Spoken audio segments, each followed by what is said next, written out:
That's right. Welcome in. Welcome back, everybody. Good morning. I got to tell you, if that introduction didn't get your heart pumping, I don't know what will. So welcome in. It is Christmas Eve for us, for Notre Dame people. Notre Dame's one day away after all these months, one day away. So as we get into this, first off on YouTube, obviously, you know where to find me. Hit subscribe, give the video a thumbs up. Notifications on you be alerted every time new information drops.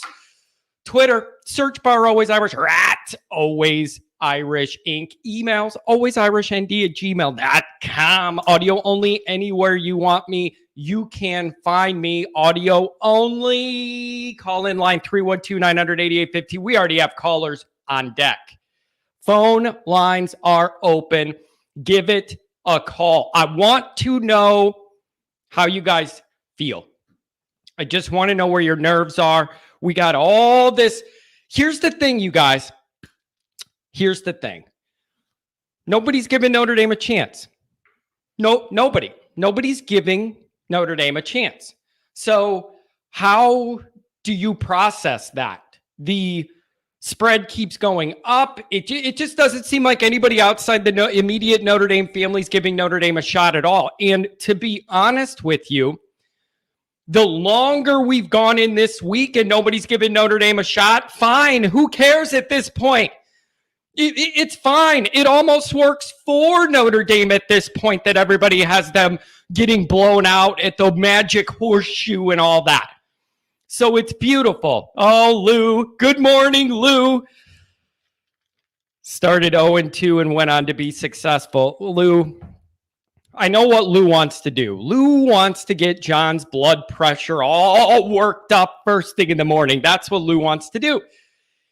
I'm sure there's been coaches that have started 0-2 and ended up being successful. And I'm sure that Lou knows that. And I know that he's sitting there in Georgia laughing right now because he knows my blood pressure's starting to go up over this. He'll be fine. That's why Lou brings up a good point, though. And it's something that I've been saying on my show. There are two dual tracks to the Marcus Freeman progression at Notre Dame. There's two tracks we're all riding on at the same damn time. And it's your job as a fan to be smart enough to know which one you're looking at when and how to judge it appropriately. And what I mean by that is you have the long-term Marcus Freeman train. And that track involves a lot of the recruiting, the relationship building, him being better at making sure the staff recruits, flipping this roster more in his image. So I don't know, maybe next time we end up at the horseshoe at night, we actually have a full group of receivers that could go out there.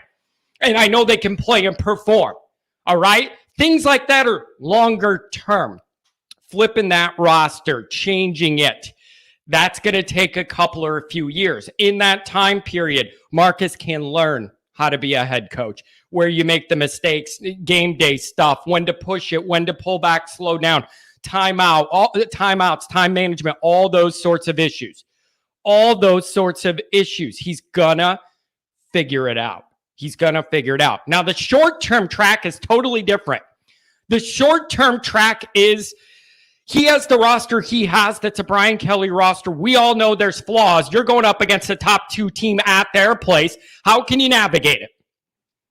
How can you get more out of this group than what everybody nationally apparently thinks you're going to get? That's a big question. So those are two tracks at the exact same time you got to monitor. What is within Marcus's control this week against Ohio State? That's a big question I have. Follow me here. He can't do a damn thing if there's certain personnel groups this year that he inherited the team that aren't where he wants them against Ohio State. There's nothing he can do about that. Here's what Marcus does control, though. Here's what he can control. He can control how Notre Dame starts this ball game. Are they in a better mind frame than any Brian Kelly team who went into big games trying not to lose by a lot? He didn't try and win. Brian Kelly went into the biggest games we played trying not to lose by a lot. I need Notre Dame's coach. It's crazy. I know it's a wild idea, but I need Notre Dame's coach to, I don't know, go into a game and actually try and win it? Yeah, that's what I need him to do. Actually go in there and try and win it. You have nothing to lose. Everybody's against you already anyways. Nobody believes in you but inside your building. Use it. Use it. Okay? Use it. So today, here's what I want to know. I want to know how you are feeling if you were a Notre Dame fan. You don't even have to be a Notre Dame fan. You could be the Ohio State fan and call in. Get me started on the again. You know, it's a little frustrating. I do these shows and I'll sit there at night with all these notes and write a breakdown of what I'm going to talk about and analyze these football games and where I'm at in my mind with all the Notre Dame stuff and all the. And then what hits the most is me yelling for 15 seconds about something stupid like the or the. But I don't care. It bothers me that they think they own it. It's the. You don't own the. The is a word for everybody to use. You don't own the. And you definitely don't own the, because that's even fancier than the. No. Don't even get me started. Back to Lou's question. Yeah. Guys have been successful after starting 0-2. And I know you know that. And I'll also say this. See, this is where I get stuck. This is where I get stuck. And then I turn into Mr. Homer and Mr. Marcus Freeman water carrier. You know, my role in this fan base is bizarre. It's absolutely bizarre, my role in this fan base. For a bunch of years, it was, oh, John, you hate Brian Kelly. He's the best we're ever going to get. He's winning 10, 11 games a year. You know, you're complaining about Kelly. It's never good enough. Now we got a coach I do like, and I do believe in the vision of, and I do believe in the future of, and the way he's developing it, and his processes are done the right way. Now that I have that and believe in all that, now it's like, well, John, you're a Marcus Freeman homer. You don't know if he's any good and all this. You know, you need to back off. Which is it? Too negative on the last guy, too positive on this guy. I just can't seem to find the sweet spot in this fan base. With that being said, we do have a couple callers. The phone lines are open. 312-900-8815. Here's what I want to know. If you're a fan of any team, how are you feeling? It's Christmas Eve for most college football fans. Good games last night, honestly. I enjoyed that. Nice introduction to college football. I had some fun with that. But today, I want to know how you're feeling, your confidences and concerns for this game. What do you feel good about on the Notre Dame end? What still has you nervous and unsure as we enter this contest? I want to know that. I also want to know how you're going to consume the first game of the year. It's a big deal for a lot of people. And as we get into this, here's the first thing I'm going to say. Whenever we get into the wind up, summer's winding down and we're getting into Notre Dame season, it always gives me a little bit of kind of sad nostalgia of all the people we all love that we loved college football with that are no longer with us. For a lot of you, it's your dad, it's your grandparent, your grandpa, whoever. As the season starts, I always take a minute and think of all those people that I miss, that I would like to enjoy football with. They're no longer with us. So take a moment to do that, for your grandpa or whoever it is that is no longer with us to enjoy this with. All right, 260, you're on the air first today. Morning, John. How are we doing? Good morning, my friend. How are you? How are you feeling? How am I feeling? Well, first and foremost, before I go into that diatribe, I should say, I just want to, circle back for my super chat on Monday. I told you I was going to call in later this week. I know you said you got a few different paths. This one, Charlotte, I've been following you since 2016 when I found you. You were one of the few Notre Dame punditry that was literally calling for Brian Kelly's firing. I was in the same boat. I was sick and tired of the sycophants just basically making excuses. Well, 4-8, he should have been fired. Anyways, I digress. How am I feeling? Let's just say, when I look at any game, I look at probability of scoring. Okay, and what I mean by that is there's a score threshold. Okay, so I ask myself, what's the probability of Ohio State scoring 30 points? I say it's probably 75%. Would you agree? Yep. Yep. Notre Dame, what's the probability of them scoring 30 points? This where the issue less than that. Of course. Yeah. 35%. Would that be accurate?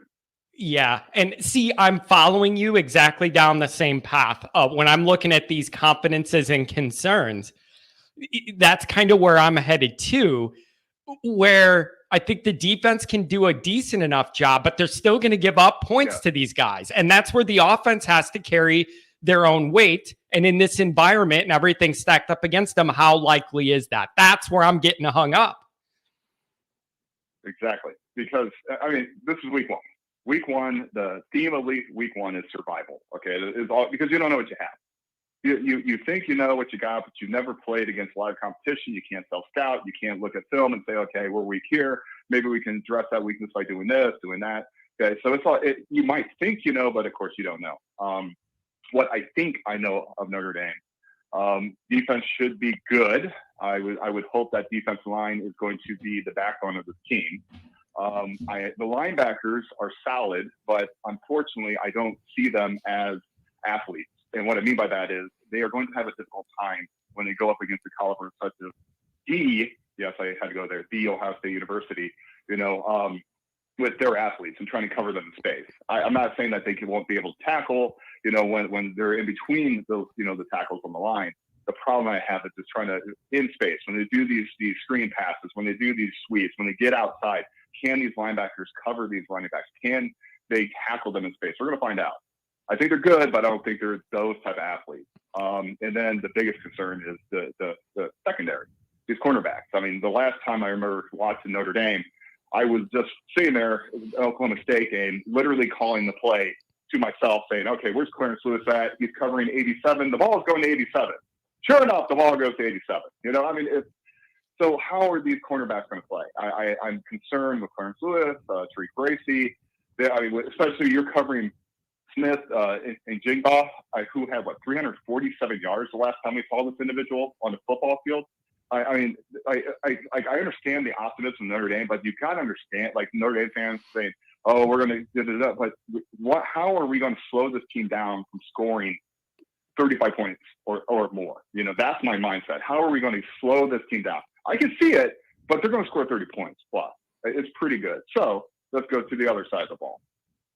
Offensive line, I pray to God it's better than it was last year, at least in the first 6 days. My gosh, once Kane Madden left, I slaughtered the fattened calf. I sent it up to the football gods and said, praise.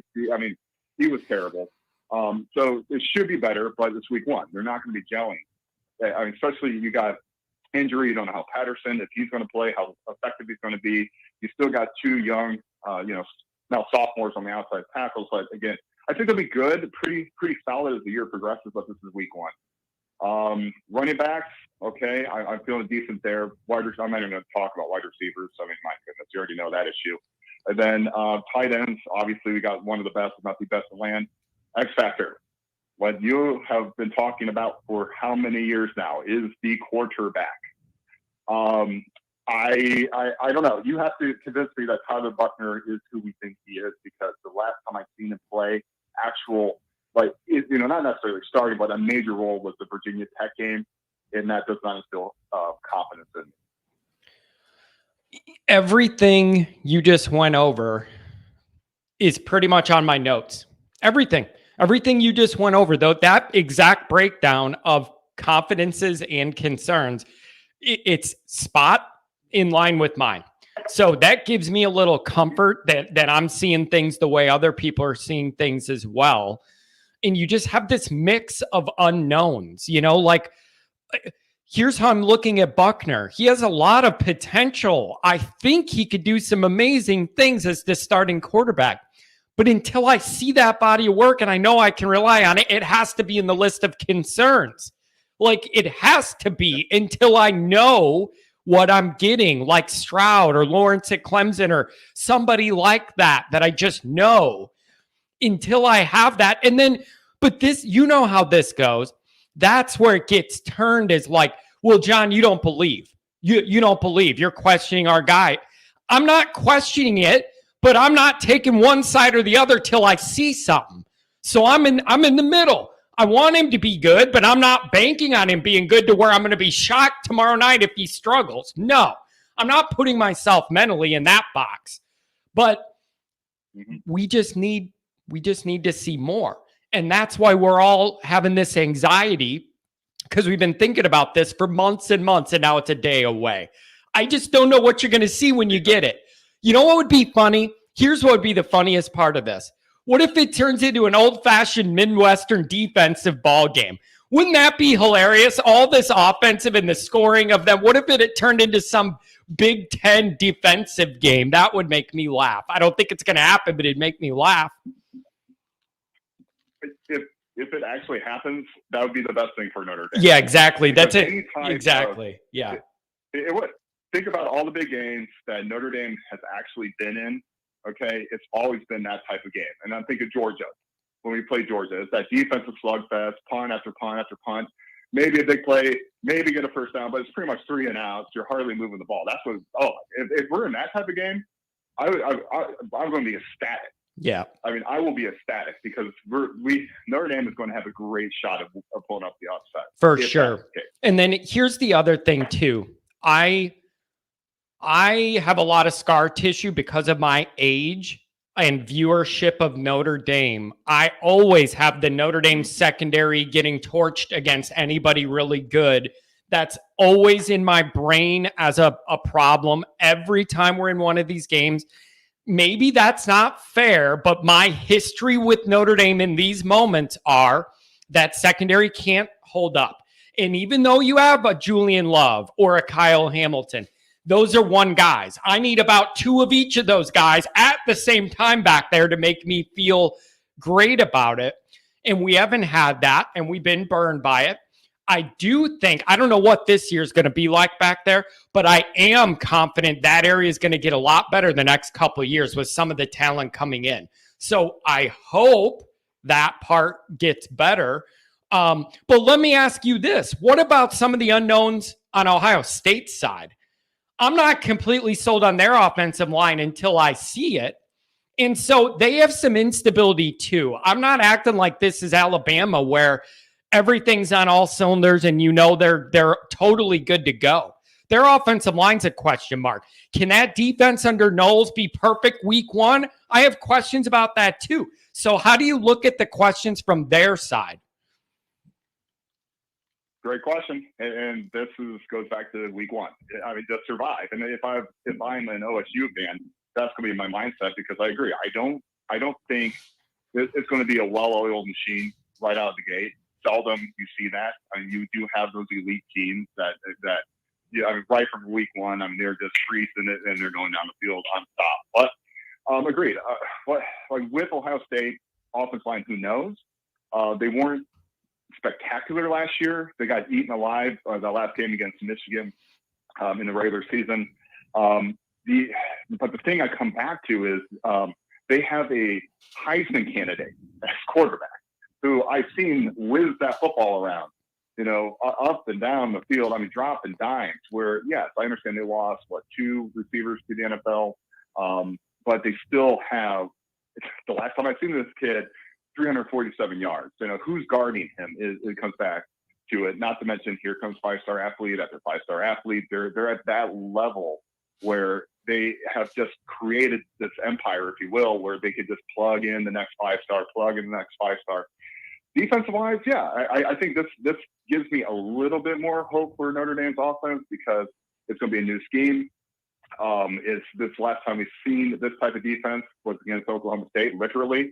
But that was, where that defense coordinator had that, up and running for years. Now, at Ohio State, it's going to take some time. It's going to take some time, but they got athletes. I don't think they're going to be as dominant as Ohio State has been in the past. I don't know if they're going to be as bad as they were last year. I think it's going to be somewhere in the middle. But yes, they have question marks, like I think most teams do. And then it's just a question of, okay, whose athletes are going to make plays? Yep. That's what it comes down to. Yep. Whose athlete is going to make the play? Yep. I had to make, I'm doing picks this year for the USA Today for their Notre Dame branch. So for every game, I write up a paragraph of what I think is going to happen and then have to pick an exact score. And my rationale was, Like Notre Dame could all surprise us. I'm totally open to that. With Freeman, they show up with a totally different mindset, play better than we think. I'm open to all that. I want it to happen.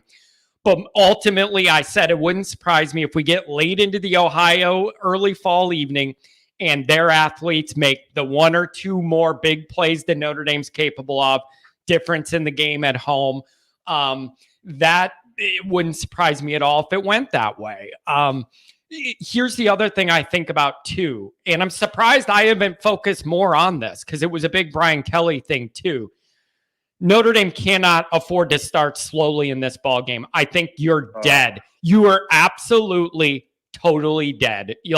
You can't let that crowd get into it, and then they make good plays early, and it all snowballs against you, and then you're not even running what you want to run because you're chasing already, and then you're pressing. That's a nightmare. It's a nightmare for Buckner. It's a nightmare. So you need to survive that initial rush of adrenaline and everything else that's going to be pumping through that stadium. You need to be able to survive that, ride it out, settle in. So Notre Dame cannot afford to get behind big early here at all in any way. Do you agree with that? 100%. I know you kind of asked at the beginning of the show what I would like to see or what I'm hoping for. You're hitting it spot on.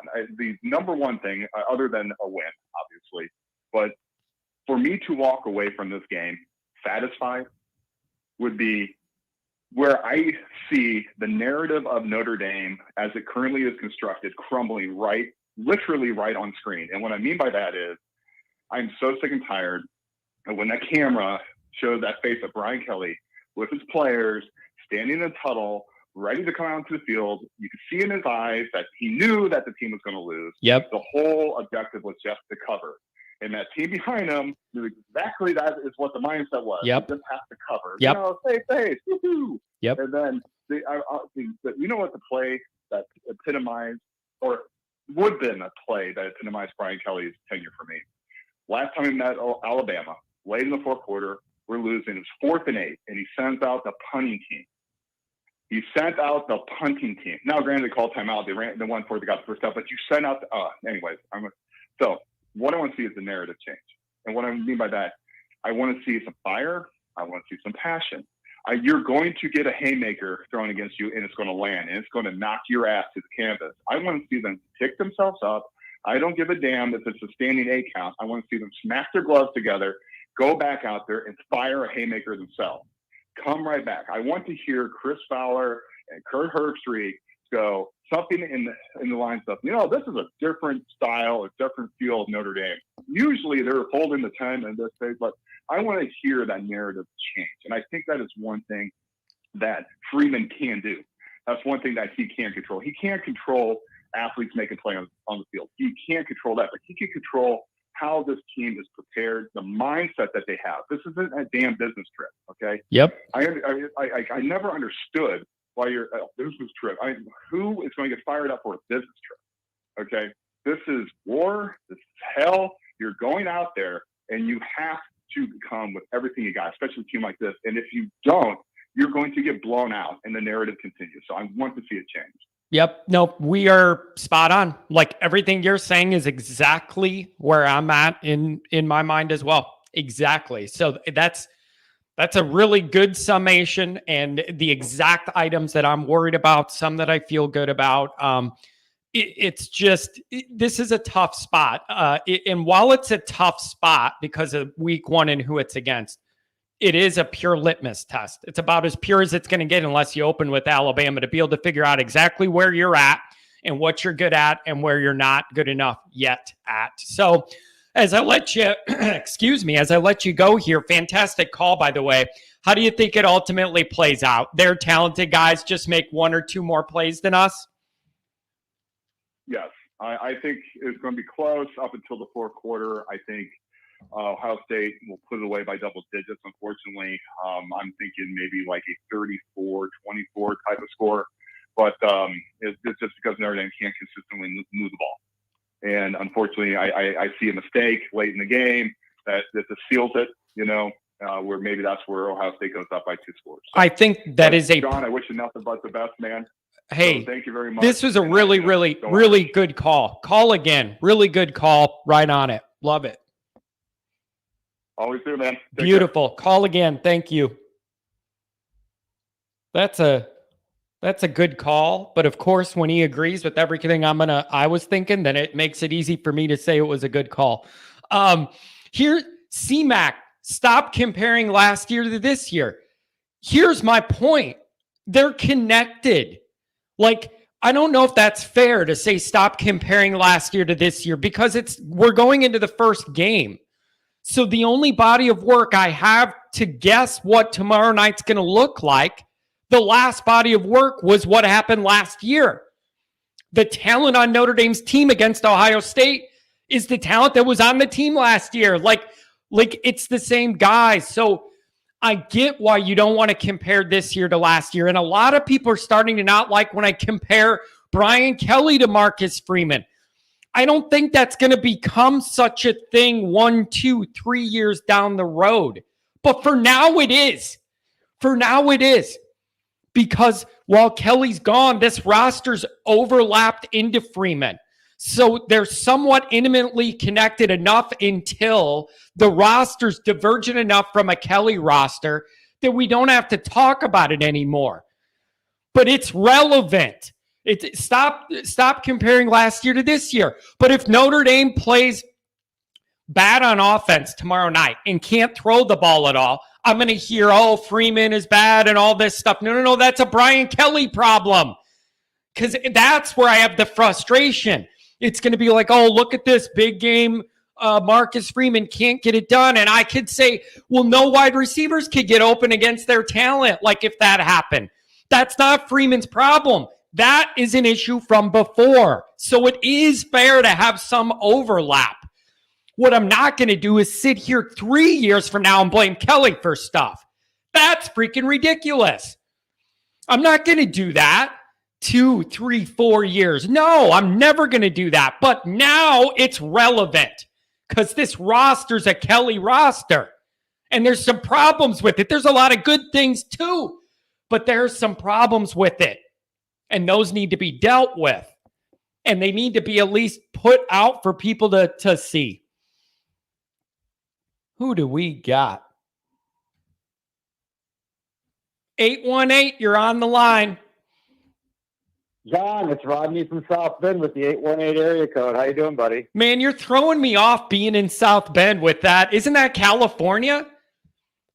Well, you just got to think there's an 818. It could be anybody in California. Oh, it could be my buddy Rodney in South Bend. There you go, for sure, man. But so where are you at with all this? How are you feeling on Christmas Eve here? Well, what I'm feeling, John, it's really nice to be on the Always Irish show with the John Kennedy because. Oh, that's nicely done. I like that. That's a good touch. Yeah, yes. That's good. And by the way, that I would have actually changed the title of that to, well, if you're doing them again, to the Always Annoyed show because that would have fit in perfectly. I have Always Annoyed segment too. Listen, I have plans to bring that back now that I've changed some of my routine.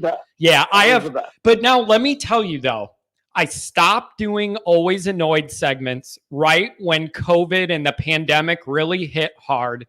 And I honestly felt it was inappropriate for me to yell about the drive-up line at McDonald's when people are like dying in nursing homes and like can't get medical attention. So out of respect for like the real world issues going on, I didn't feel it was appropriate for me to yell about immature stuff. So I called timeout. They're coming back though. I'm going to build something around that. So it's going to come back for sure. So where are you at with all this? How are you feeling? Where are your nerves? Where's your head at? Yeah, well, real quick, the one about the beer rolling down the aisle at the concert, that was supreme. I'm still mad about that, by the way. I'm still mad.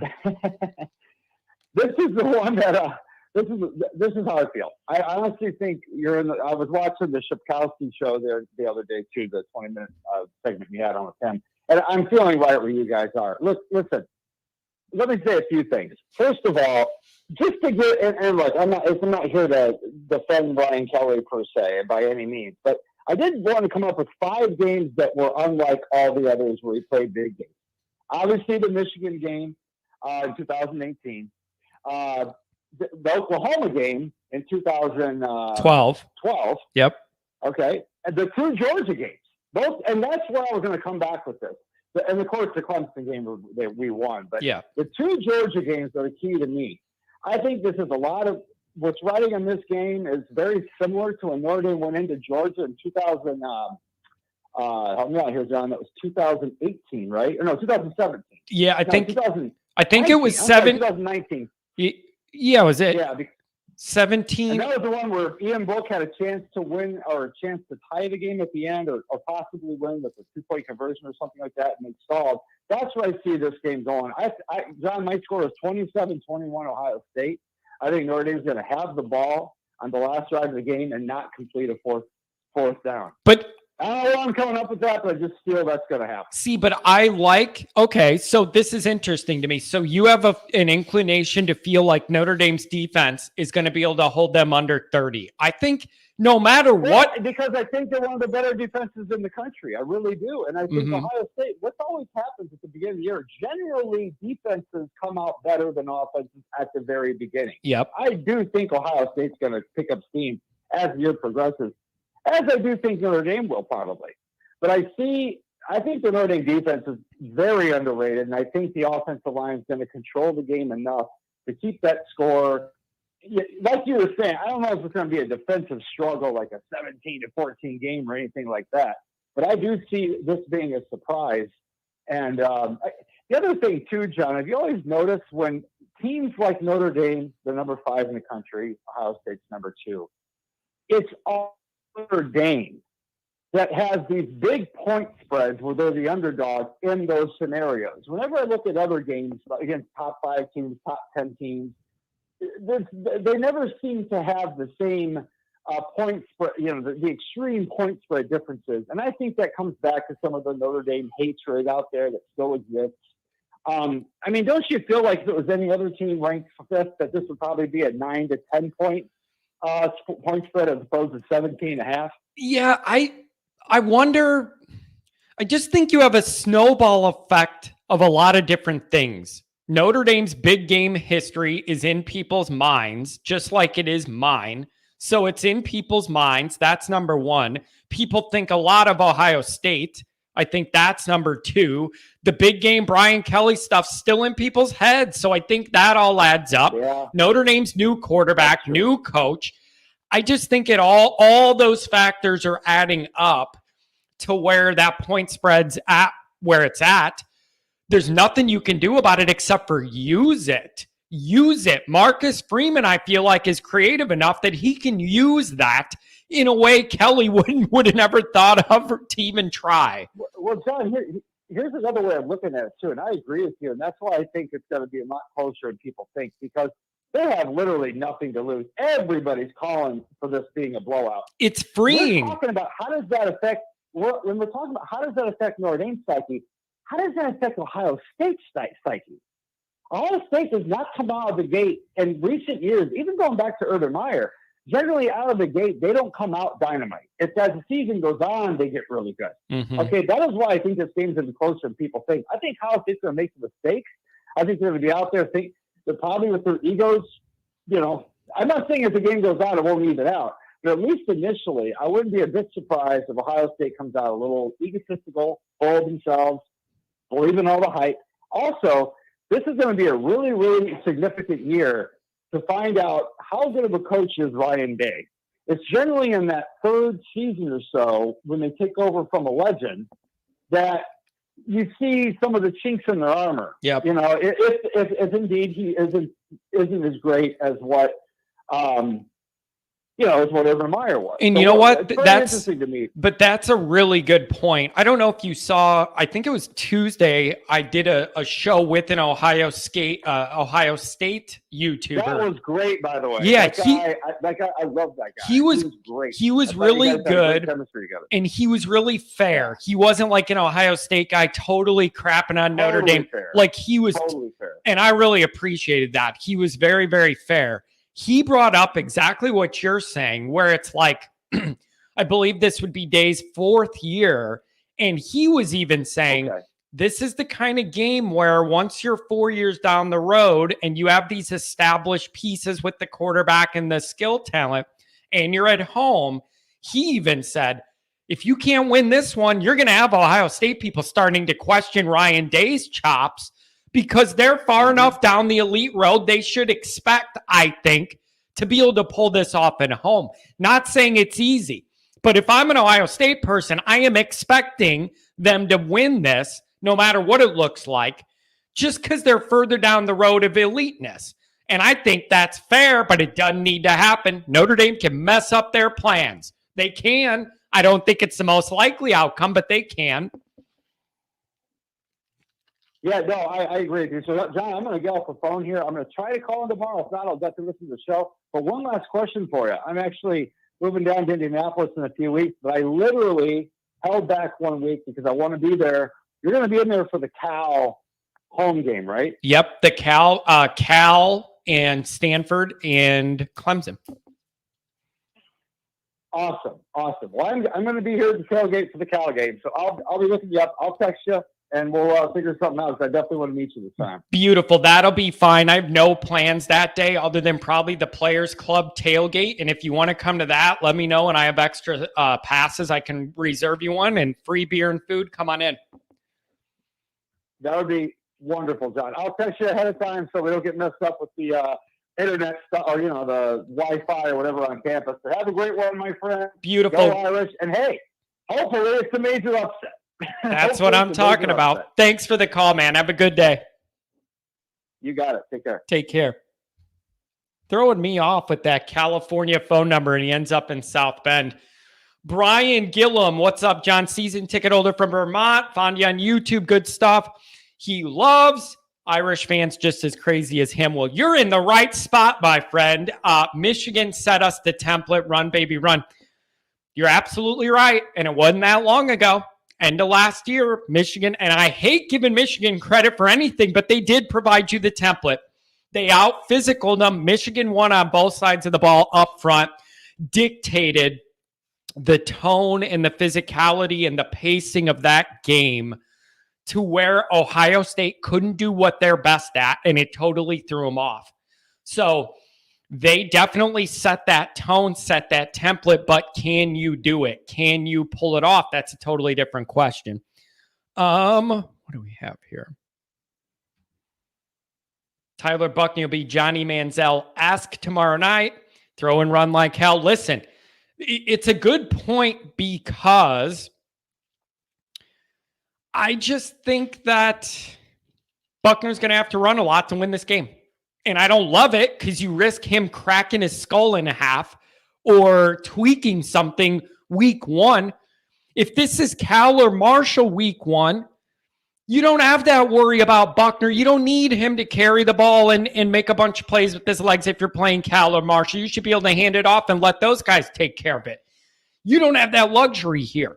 I think he's going to have to make a lot of plays and just be smart so he doesn't get banged up. That's a concern of mine. Give Ryan Day his due. What do we got here? Give Ryan Day his due. 2 of his first 3 seasons, he was undefeated. 2 Big Ten titles. Brian, I don't care about Ohio State. I'm not saying anything. I'm telling you what the Ohio State guy told me. That's the guy who does Ohio State on YouTube. And he was telling me the way our fans are. If they can't beat Notre Dame, people are going to say, what's going on here? I don't know enough about where the Ohio State mindset is at within that fan base. I don't. I just know where I'm at. But that's what they said is, people aren't going to be open to that. It is a bad look. You can't be in your 4th year and then let this young guy up the road beat you. Like, I totally get that. You can't do that. Yeah, Jaded Clay, good idea.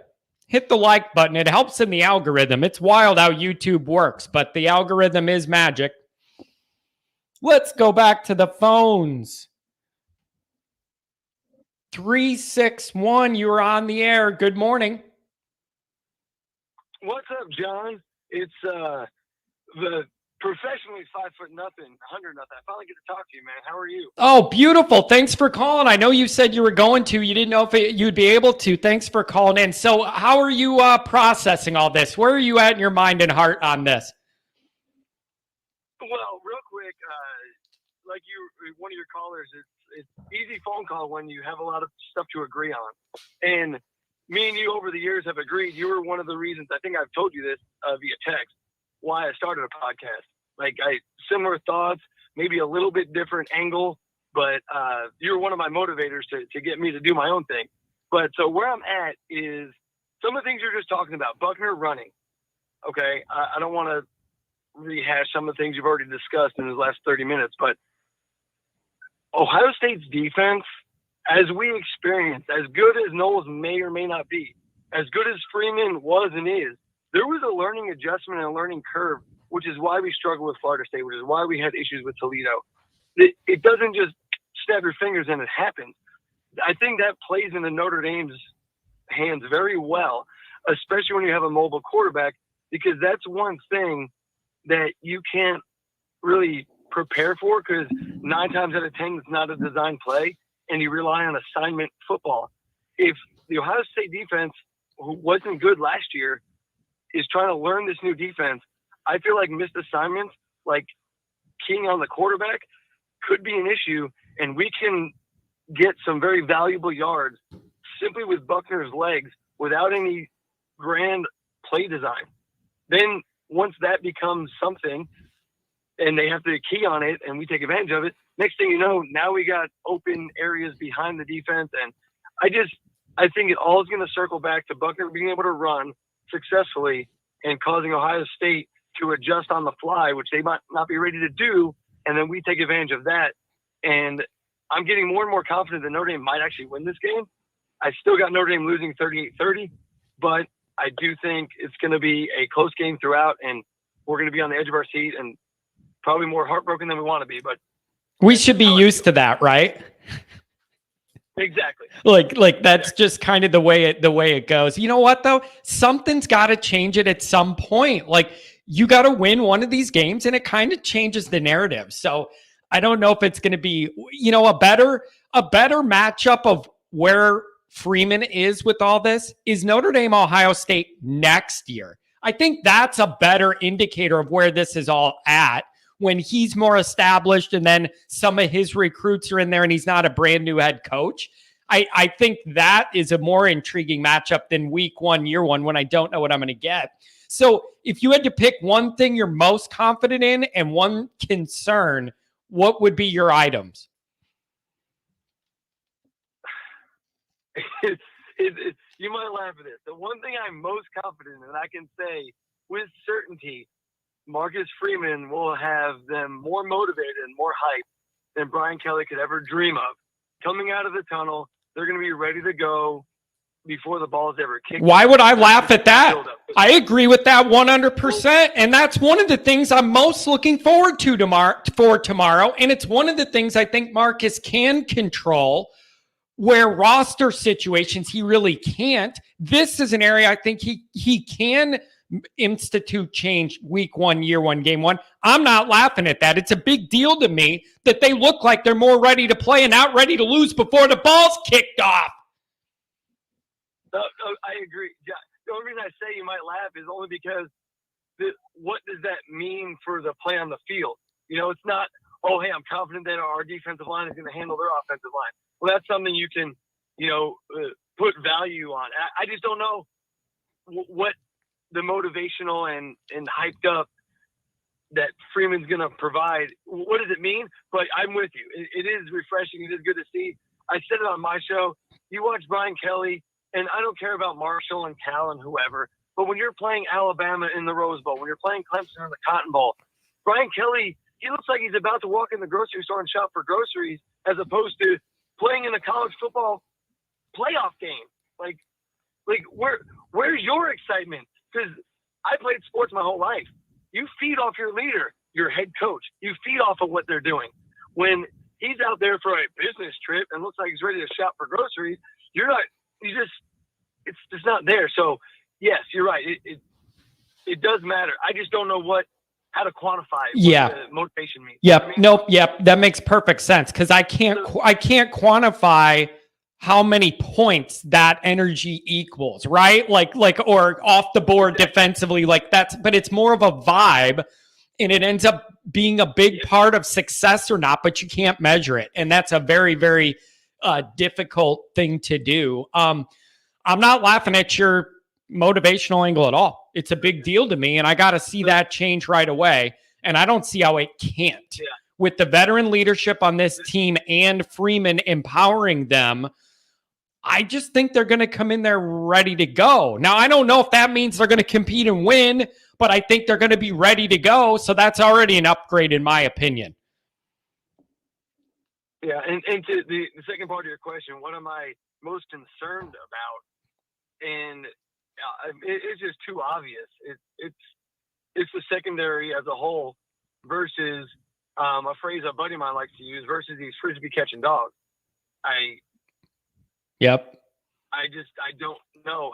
But how can you not be worried if you're a Notre Dame fan? Our whole lives, the secondary has let us down in the biggest moments. So it's perfectly fair to be concerned about it. Now, if they go in there and play great and limit this team to under 30 tomorrow and no big plays over the top, then I'm going to feel great about them the rest of the year, and I'm going to throw those bouquets. But I can't until I see it. Yeah, and I think the how the secondary plays is going to be more tied to how the defensive line plays and what kind of pressure they get on Stroud. Simply because I don't think just straight up our secondary can really, unfortunately, compete with what Ohio State's putting out there. But our secondary can look a lot better if guys like Foskey and the Adamilola brothers and Mills are making Stroud uncomfortable. It's making make the secondary look better. So yep, and that's a huge deal, because if you think you're a little vulnerable on the back end, the best thing you could do is be better on the front end so that's less of a factor in the game. And again, that's the Michigan template. Michigan, Hutchinson, and them guys, they disrupted all day, and it threw off Stroud and the timing on all those routes and all that stuff. That's the template. And you mentioned, I think you mentioned Mills, you mentioned Foskey, and then you mentioned Mills. Here's why I like that you mentioned Mills. For Notre Dame to win this game, in my opinion, we need the parts of this team that we know are proven and good to be that tomorrow night. And I need some other guys to pitch in that I wasn't exactly expecting. Riley Mills, perfect example.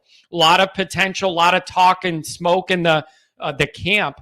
Show up against Ohio State. I know what I'm going to get out of Foskey, but if I get a pleasant surprise out of Mills in that line too, now you're cooking with fire, and I'm interested. Now I'm interested, so I need to see that happen. Yeah, and I'll let you go. I do want to ask you a question, and I haven't really heard you talk much about it. How much value do you think Notre Dame, or how do I phrase this? But Notre Dame playing Oklahoma State in the Fiesta Bowl, the only game Marcus Freeman's been a head coach, against a Jim Knowles-led defense, how much can Notre Dame use that, and how important is that? And do you think that has a lot of value for Reese and Freeman going against the similar scheme week one? Yeah, I'll let you answer, and thank you. Appreciate it, man. No problem. Thanks for calling. Call again, and good luck with your own show as well, my friend. Enjoy the game this weekend. Call again. Thanks, buddy. See ya. So here's what I think about that Knowles defense. Here's what concerns me. When you look back at the film from Ohio State last year, their defense was very simplistic. There was not a lot of disguising. There was not a lot of movement, hidden movement. There was not a lot of delayed blitzes. There was not a lot going on post snap. And I think that's going to change now. And if I'm Ohio State, my plan is to disrupt and confuse Notre Dame's young quarterback as much as possible. That is my number one priority, other than stopping the run. That's obviously number one as a defense, and it would be to me no matter who I'm playing every single week. That's basic football, okay, junior high stuff. You can't get run all over. That's number one. But then my mission number 2, if I'm Jim Knowles, is confusing the hell out of Notre Dame's young quarterback in this raucous, wild home environment. That is my number 1 priority past just not getting ran all over. So I'm a little nervous. I don't think the moment's too big for Buckner, but that's different than being able to process what's going on fast enough to not throw the ball to their linebackers disguising a coverage. Like, the moment's not too big for him, but Jim Knowles is going to try and confuse Tyler Buckner, and I would too. It's the right way to do it. It's the right way to do it. Jake might be... I'm assuming Jake here is an Ohio State person. Hope y'all ready for this L tomorrow. I'm having a problem with some of the Ohio State people. I am. The rant that took off yesterday, I really appreciated him making it on No Context College Football, the Twitter account. They have a huge account and post random stuff. My clip made it on there yesterday, and I appreciate the publicity making the rounds, but the problem that I have with the Ohio State people is it's like, hope you're ready to take this L tomorrow. Like, and if we do, then what's your point? You did what you were supposed to do, and you did what every better in America thinks you're going to do? Congratulations. Like, nowhere in my show here this week and all these radio programs have I been going, guess what I'm saying? John's getting on this program and telling you Notre Dame's going to win for sure. We're going to blow them out, and I don't care if it's at their place. Doesn't matter to me that Buckner's a new starter. We're going to blow them out.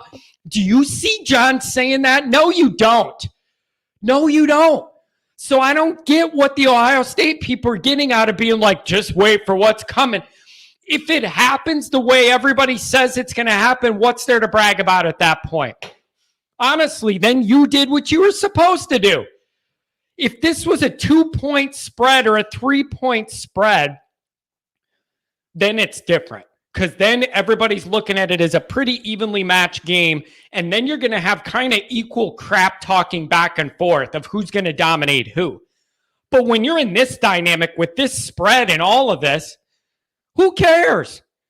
Like, what if you're predicted to win by close to 3 touchdowns? If you win by 2, congratulations, you did about what they thought you were going to do. So some of these Ohio State people are trying to find trouble where I'm not starting it. It's like, oh, get ready for this loss that's coming your way. I never said a loss isn't coming our way. I don't know. But you're expected to do it. So then if you do it, you're going to brag about just doing what everybody said you were going to do anyways. That's the part that's bugging me. If you do what you're supposed to do, what is there to brag about? You're doing your job. Sick of dealing with these people. And the next time I want to deal with the Ohio State people is when they're beating the crap out of Michigan. Beat the crap out of Michigan, please. I've been saying this all week. I don't like Ohio State, but I used to like about them that they would beat Michigan. At least I had that. Now that they don't do that, it's annoying. Pat, thanks for the chat. Boxer in the bag. Current narrative, ND is the bag. Time to start punching back. Change the narrative. Until you change the narrative, that's the narrative. Like, that's the thing, you guys. I can't be mad at anybody on social media, anybody on Twitter, anybody chirping at me in the chat here. Like, I can't be mad until Notre Dame wins these big games. They're the team who can't win big games, both in bowl season and in games like this. That is perfectly fair. The only way to change the narrative is to change the narrative. Go win one of these games. Go win one of these games.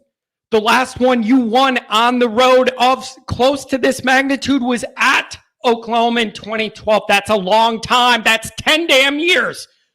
10 years. So I'm not complaining about the narrative at all because it's true. And the only way to change it is to win again. Old Ben, $5. Thanks for the super chats, you guys. I appreciate it. I'm not saying that they're bad fans. They love their team. Old Ben, thank you. I just think here's how I'm feeling. I feel like the Ohio State people are coming at me just because it's Notre Dame, Ohio State. They're coming at me. And what I'm saying about the game doesn't really matter. Like, they're coming at me, but not reading my tweets or listening to me say, yeah, Ohio State's really good and I respect them and they probably should win the game. Notre Dame could, but they probably should. That's all I'm saying. And they're still coming at me. I'm going to give you such a hard time after we kill you. Dude, I'm giving you guys credit. I'm not poo-pooing Ohio State. But it's just, it doesn't matter what I say. I'm like, I really respect your offense and you're going to be really good this year. We're going to kill you and I'm going to let you have it. I'm like, I just gave you credit. I'm not hating on you. It's a really good program. But I like your program a lot more when it's not losing to Michigan and letting them go in the playoff. Okay. What do we got here? Lighten up. You're projecting a handful of fans. I mean, that's how it goes, though. I can't talk to every single fan. I can only talk to the ones that call me and interact with me. But Notre Dame fans are the same way. There are some Notre Dame fans that are running their mouth about winning this game. I'm not one of them. Like, that works back and forth. You're going to have your generalities towards fan bases. You are. But it's like, I can only interact with the ones I have to interact with. You know, it's not everybody. I understand that. And Scarlet and Great, when I had him on my show from the Ohio State side of it, he expressed some legit concerns of, you know, certain areas where he has questions and he has to see it to believe it. His offensive line and then the Noles defense were the two areas. How are those going to look week one? Those are honest concerns from the Ohio State side. But projecting a handful of fans, the entire fan base, that's what everybody does. I feel like I get lumped into Notre Dame people that are saying we're going to win the game and they're sure of it. I get lumped into that group when I've never said that. So that's just kind of how it goes. We got a 440 on the line here. Where is that? Ohio 440. Where's 440? 440. I'm from Northeast Ohio, but I was calling to say that I definitely agree with the Scarlet and Grace guy, though. How I definitely see how I'm not sure about the offensive line, but the defense will take a couple quarters to get figured out. But I definitely think the main key is the linebacker that came over from Oklahoma State, how well he can run the defense and teach everybody else around them. Because this game for us, I think, is definitely pivotal for us losing to that team up north last year that probably put us back in a more hard working state of mind. I don't like to lose to that team, but it's one of those times you lose and it can make the program better. Yeah, that makes perfect sense. And so from the Ohio State side of it, I mean, I'm seeing a huge range from we're going to blow Notre Dame out. It's not even going to be close, all the way down to I have these legitimate concerns. How much are you thinking about what that defense is going to look like week one? Like inside Ohio State fan circles, are they just thinking it's going to be okay? The Notre Dame fans are thinking our angle here might be if it takes a few weeks for this defense to settle in under Knowles. But a lot of people think they're going to come in ready right away. Where are you at on that dynamic from the flip side of it as an Ohio State guy? I would definitely say I could see all depending upon how much time all the transfers from Oklahoma State, all the defensive players are transferred last year. We had a safety and a linebacker and I think a cornerback transfer over on two different levels. That I think if those players were put in the forefront to kind of be coaches on the field, I think it can take 2 to 3 weeks. But I think the run defense and just the complex and just how, and I think the defense will be more complex than it was last year. But I definitely think that if they can figure out the complexities and figure out how to use them, I think defense would be a lot better than Oklahoma State's was last year, simply because the amount of talent pool that just a simple amount of talent pool that a Buckeye team or Ryan Day can pull. Yep. Rather, nothing is Mike Gundy, but he's not a top tier coach. He's a tier 2 great coach. He knows how to mold men, young men into men and everything else. And it's just one of those things that you have different levels to different programs within whether it be NFL or any level of sports. I think this ball game being new for Freeman and all the changes at Notre Dame and the new quarterback and all this, I'm telling you, I feel a lot better about Notre Dame's chances in this ball game week 1 than I would if this ball game was late October or later in the year, where Knowles and Ohio State has time to get that defense rocking and rolling and work some things out. I would feel worse going against this team after they have a month or two to get things rolling than coming out of the gate. So there's risk in that for Notre Dame as well, because they have a lot of unknowns week 1, year 1. But I feel like I like Notre Dame's odds going against that defense week 1 than I do month 2. Do you agree with that? I think they're going to have it rolling later in the year. Yeah, I definitely agree with that, because whenever you get a new coach, I love Marcus Freeman. I love watching him play and everything else. He's a very, very intelligent individual. He was a by our standards, he's a physical freak, but in the professional world of sports, he's a really good athlete, but he wasn't a peak athlete. So he was more on the mental side of having things figured out and being ahead of the game. So he will be very well prepared being coached under Urban and just having all those Ryan Day and just all those other people around him when he was there as a player. So I think he's very well prepared. He understands the culture, so he's a kind of an inside view of how things should be run. Yep, that's a really good point. Let me ask this, since I have somebody on the line who's an Ohio State person. How serious is the entire state of Ohio taking Notre Dame football? I always wonder that. Is it looked at as like this is a tough other northern Midwestern iconic brand, take them seriously? Or is it like little old Notre Dame lose every big game, not taking them seriously? I honestly want to know where most of your fan base is at, just in perception of the Notre Dame program currently. I would say from everybody that I know, anybody that really watches the games and kind of really looks at it hard and kind of does their own analysis, I would say Notre Dame has been moving away from that narrative to a degree by making making better bowl games and actually playing more worthy opponents instead of playing fully independent and playing, say, a USC in week 5 and a Stanford in week 12 or 11 or whatever it may be, and then playing a bunch of UMass or whatever it was.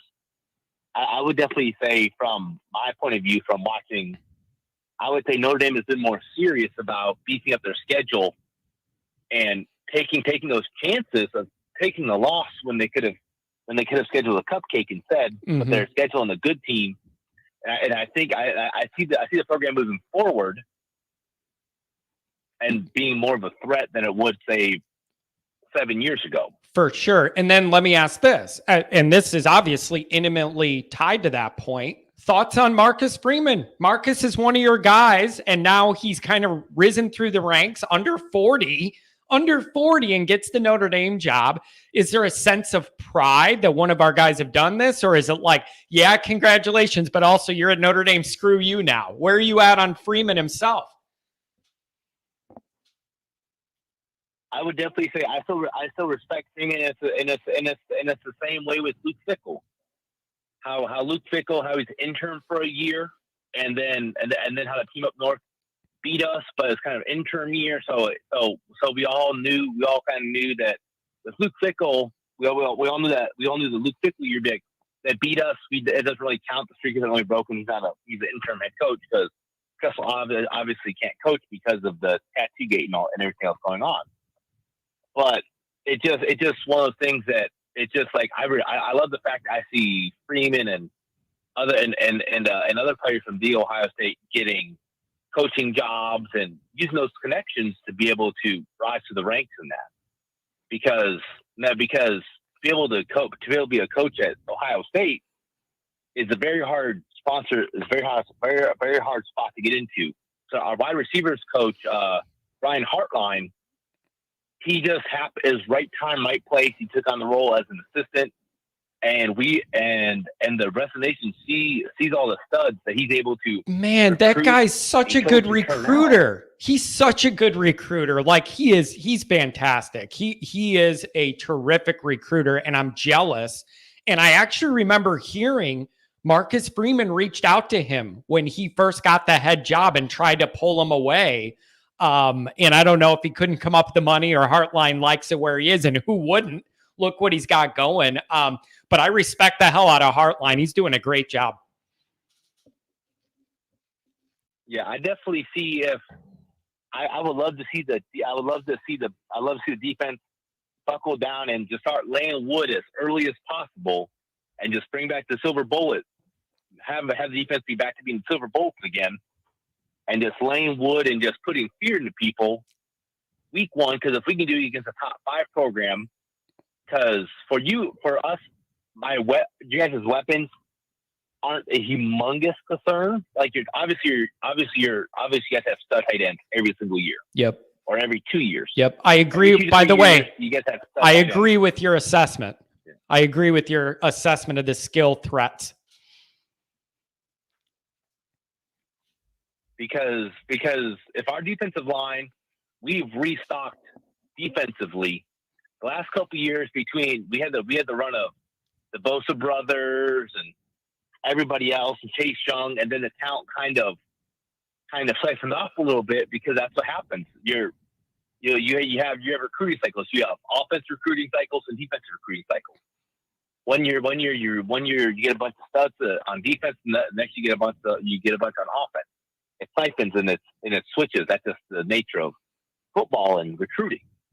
So I think we've had 3 straight years of just studs on offense and recruiting and getting guys committed. And I think defense the last couple of years we've really picked up defensively, especially this last class, because the number one inside linebacker, off-ball linebacker in the country, only reason he came to Ohio State was because of Jim Knowles. That's it. He was going to go to Oklahoma State if he stayed, but he decided to come to us.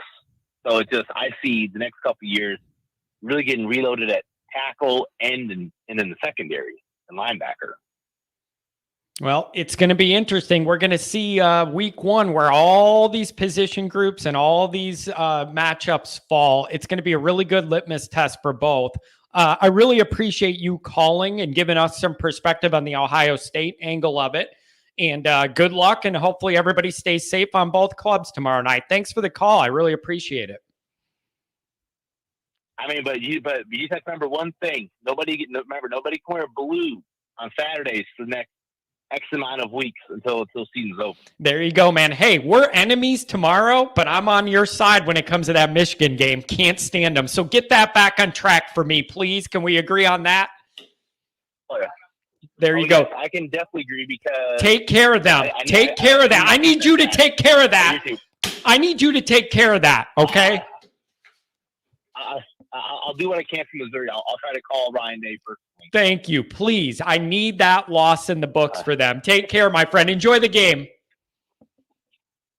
You too. Take care, man. Man, I like that. I really like getting fans from other teams in the mix. I do. It's just healthy for the ecosystem. All right. DC Irish. I just want Notre Dame to win and shut up the narrative. We can't hang with the big boys now. Here's the deal. The only way to change a narrative is to beat a big boy.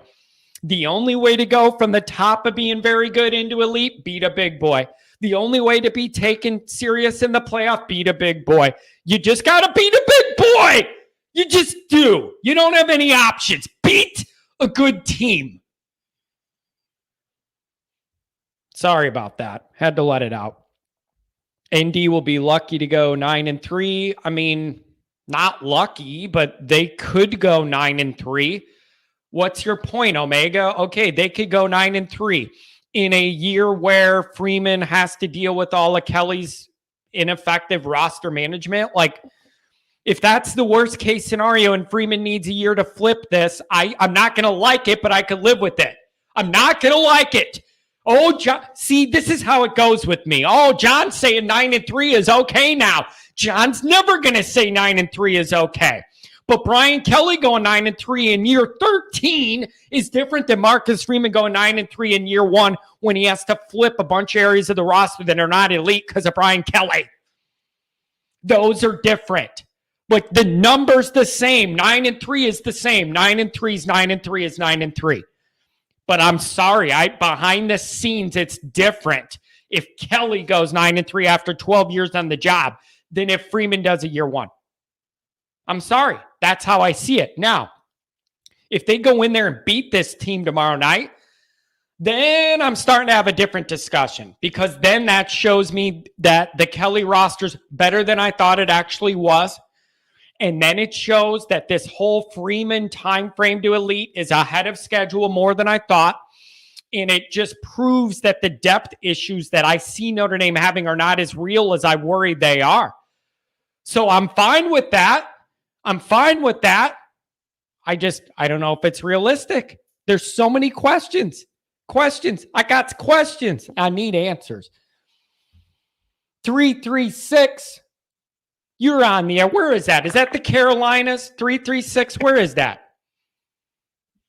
Yeah, Winston-Salem, North Carolina.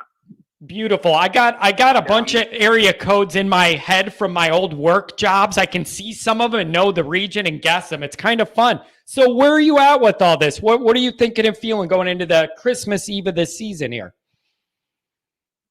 Well, I'm a bit of a mix of, nervous and excited, because I'm excited to see what Freeman does with this, because a couple of years ago I went to the Georgia game in Athens down here, and I was sitting there in the stands watching the game first half and watching all the Georgia fans get upset that they couldn't stop Cole Kmet. They were like, we don't know who this guy is, but he's open every play, he catches everything, and we don't understand what's going on. And halfway through the second quarter, Cole Kmet's still getting open, and the ball isn't going to him anymore. And I was like, did we just forget our game plan? Or it's like, make them stop him. Make him stop. So I'm hoping that, with the new, I felt like that was kind of like a Brian Kelly or Chip Long edict coming down, like, all right, we need to get the ball to other people now. You know what I'm saying? Yeah. It's like, why get away from what's working? It makes no sense, and that's very frustrating, I don't mind getting away from it, but make them stop it first. Make them prove that they can stop. If I know they're going to be doubling and tripling Mayer, but if he's still getting open and he's catching everything, be like, hey, you guys ain't stopping it anyway. You can do whatever you want. He's dominating you anyway. Or Styles, whatever guy it is that's getting open and making plays, keep feeding that until they prove, okay, we're going to shift coverage there. We're going to do something different. We're going to make them actually stop that play. And that was the frustration of mine watching, because Georgia was, I don't know if they were an elite team back when we played them. They were the defense. Defense was elite. I don't know if they were elite overall, but the defense was elite. That's how I'll say it about those Georgia teams. Well, I mean, like Georgia last year, I think was better than it was when we played them, but I might be wrong about that. I mean, Georgia last year won the championship, so I guess. Right. Yeah. But they have top 5 talent. Top 5 talent roster. Now, do you think you're talking about using that tight end? Let me ask this. Let me not get ahead of myself. Do you think Notre Dame's going to be able to effectively run the ball enough to stay in this game? That is a big question I have. I feel that our offensive line's going to come into this game ready to play right away in a way they weren't till about game 6 last year. Do you expect Notre Dame to be able to run the ball? So, yeah, that's another thing where I'm kind of split on, because, like, we saw what Michigan, Hassan Haskins did against this team last year. And it's like, do that. Can we do that? Because we have athletes who are at least as good as ones at Michigan, I think. So it's like, can we match that game plan? But we also saw Michigan State, who's a run-heavy team, usually not able to do anything against Ohio State. So it's like they're a defense that they can be had, but they're not.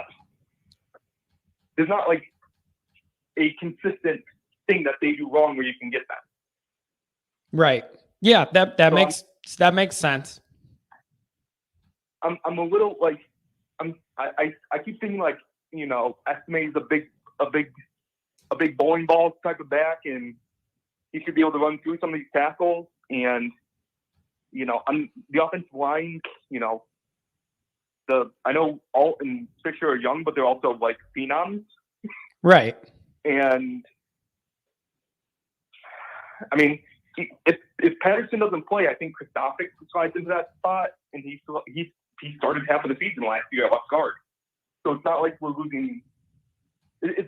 We have a guy who played a lot at that position, you know, pretty recently that can slide in. I'm a little nervous about that, but I'm not. It could be worse. Yeah, for sure. Yeah, I agree with you. Do you think is Notre Dame going to hold Ohio State under 30, or do you think they get up into the 30s and then Notre Dame's got to score more? Do you think we're going to be able to hold them under that? It's a big ask. I'm not sure. It's a big ask.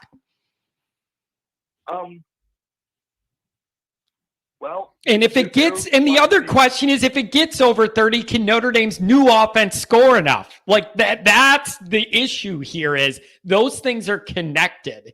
Yeah. That's why that line of 30 is such a big deal to me. Do I see Notre Dame's new offense scoring more than that? Because I think it might be needed. That's where I get boxed into a corner, and it makes me a little uncomfortable. So the defensive backs at Notre Dame, I'm a little nervous about, because we saw what Clarence Lewis and Tariq Gracie did in the Oak State game, where it was like, can you cover anything? Right. And now you're playing possibly, I mean, maybe not possibly, probably the best wide receiver room in the country. Yep. And Jackson Smith over here just like, hey, I'm gonna have like all the yards in the world now. I mean, I don't know if you can get. I don't think you can get consistent stops. Like, we're not going to shut this team down. We're not going to hold them to, you know, 2 touchdowns or something like that. I don't think Notre Dame's going to do that.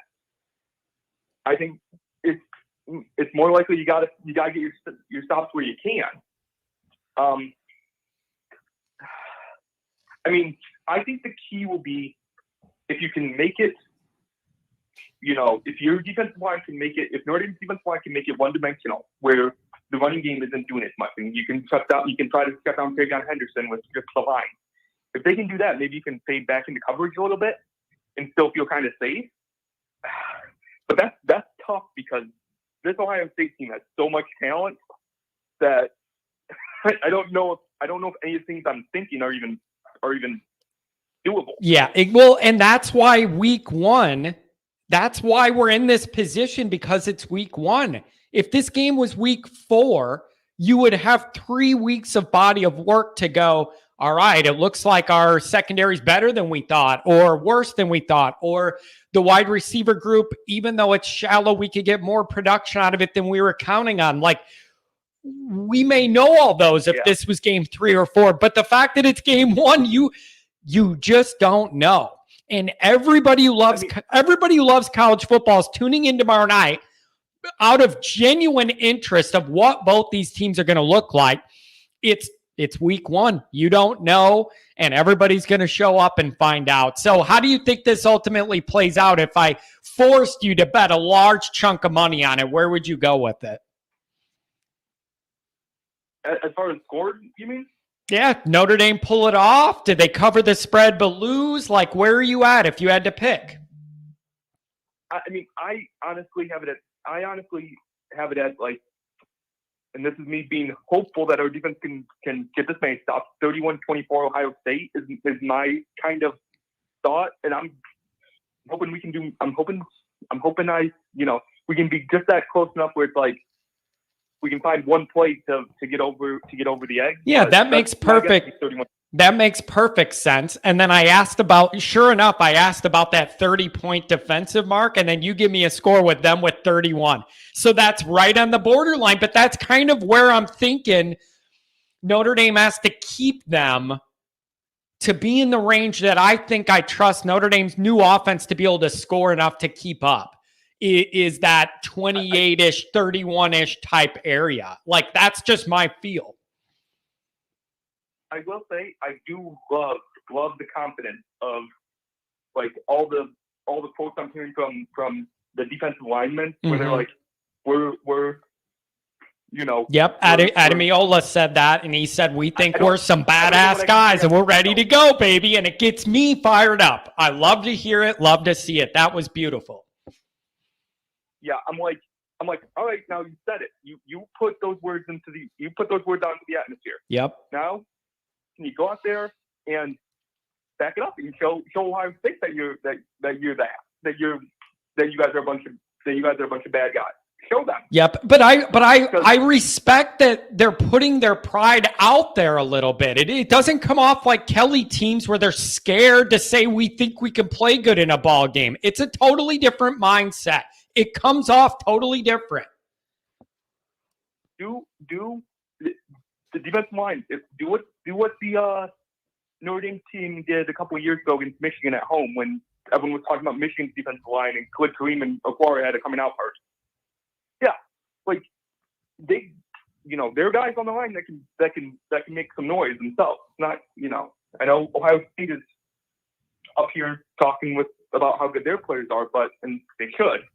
But Foskey is projected as a first-round pick. Let's go show some first-round credentials here. Show, make Stroud uncomfortable, and maybe you can, maybe if you get to him quick enough, those receivers can't get open. Yep, that's the idea. That's the Michigan template. So I think that's the game plan, but it's just so much of this is wait and see. So, my friend, I thank you for the call and enjoy the ball game tomorrow night. Crack a cold one and enjoy a good drink. Yeah, I mean, I'll be nervous for this game. I have trouble eating when the game comes around. So do I. Dude, I'm glad you bring that up. I am notorious for it'll be a party for the game and then there's all this food. I'm too nervous and I can't eat it. And sometimes I just drink. So I miss out on all the good tailgate food and all the good meals because I'm so worked up. I'm not even hungry. Oh, and I my family and such, they get mad at me because I will walk around the entire living room just watching the game like, come on. Because I have so much nervous energy going on where I'm just like, yeah, that's just the way it goes, but I wouldn't trade it for anything. I'm addicted to that nervous energy. It makes me feel alive. I love that nervous energy. It keeps me going. Yeah, I can't calm down until it's I can't calm down in any game until Notre Dame's up by 3 touchdowns, and then I'm like, okay, now I can relax. Yeah, now I can take a breath. Exactly. All right, my friend, enjoy your weekend. Have a good one. Thanks for the call. Call again. Call in the post game after. Yeah. Hopefully it'll be a great post game because the game goes well. There you go, my friend. Have a good one. Thanks for the call. Yeah. Thank you. Oh, most dope Tyler. Laughing my ass off. This guy is losing his mind having to play Ohio State tomorrow. I don't know what that means. And I don't know if that's directed at me or someone in the chat. What do you mean losing your mind having to play Ohio State tomorrow? We're talking about the game. I don't even understand what that means. It might be at somebody in the chat, but if it's me losing my mind over playing Ohio State, maybe by losing my mind, he means this is the first time he's watched my show and my delivery makes him think that I am someone losing my mind, but he doesn't know that that's just how I regularly am. I'm not losing my mind.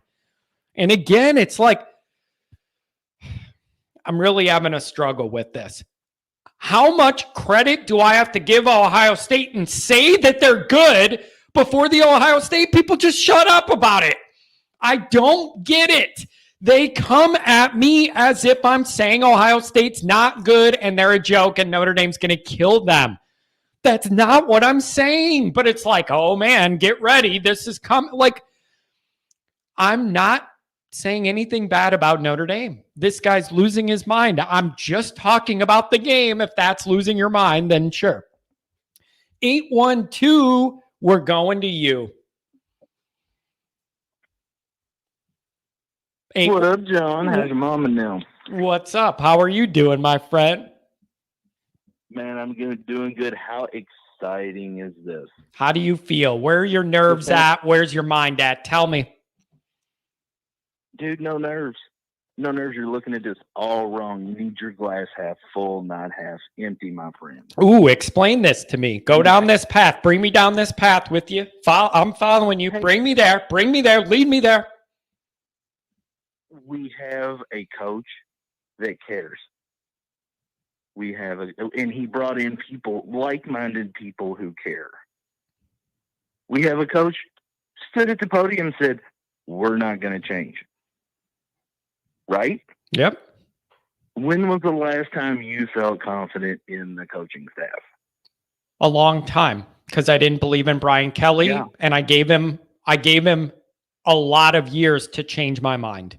And eventually it got to the point where he wasn't going to change the things that needed to change to get us different results in the high-end leverage points of our season.